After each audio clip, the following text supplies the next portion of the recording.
Good afternoon. My name's Nathan, and we're going to talk about Apostle Paul's third mission trip.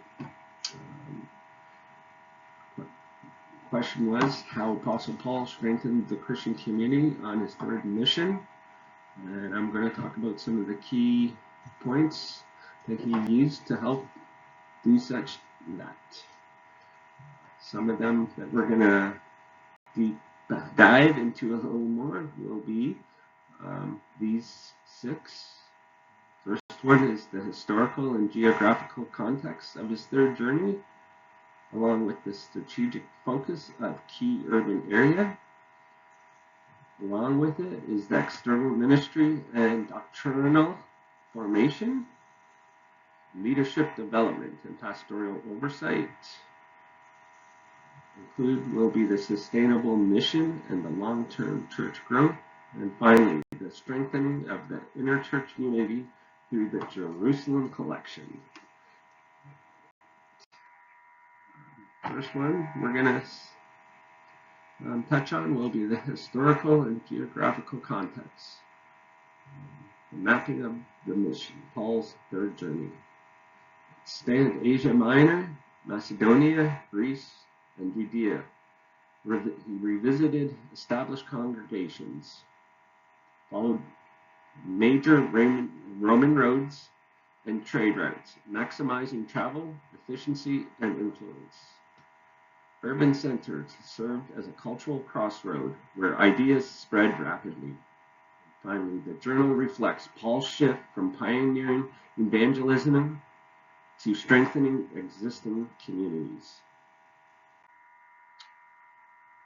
Next, we'll talk about the strategic focus on key urban areas, being Ephesus, the power of the urban ministry. Ephesus functioned as a regional hub for the entire province of Asia. Paul's extended stay allowed deep discipleship and broad gospel diffusion.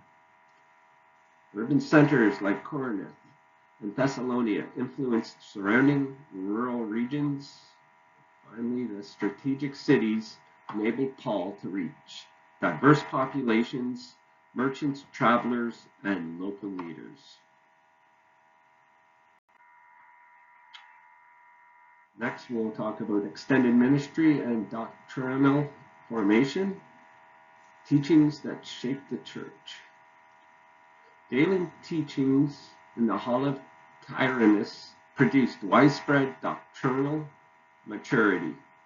Miracles and public ministry validated the message and confronted spiritual opposition.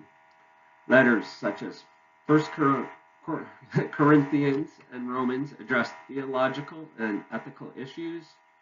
And with that, Paul clarified core doctrines: unity, holiness, resurrection, justification by faith. Next, we have leadership development and pastoral oversight, building leaders for a growing church. Paul mentored Timothy, Titus, and others to ensure long-term stability.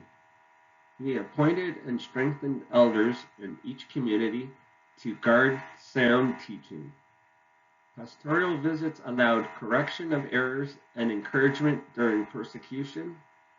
Paul modeled relational leadership, teaching publicly and from house to house. Sustainable mission and long-term church growth, ensuring the church endures beyond Paul. The emphasis emphasized discipleship over rapid expansion, focusing on spiritual depth. Encouraged financial independence and local responsibility for ministry. Established patterns of worship, teaching, and community life that could continue without him. Promoted multiplication through trained leaders who could help others. Finally, we have the strengthening of the inner church unity through the Jerusalem collection, which was a practical expression, more than just a financial transaction, teaching generosity as a core value, helped bridge the cultural and ethical divide. It was a symbol of unity between the two Jew and the Gentile faiths. Thank you for listening, and take care.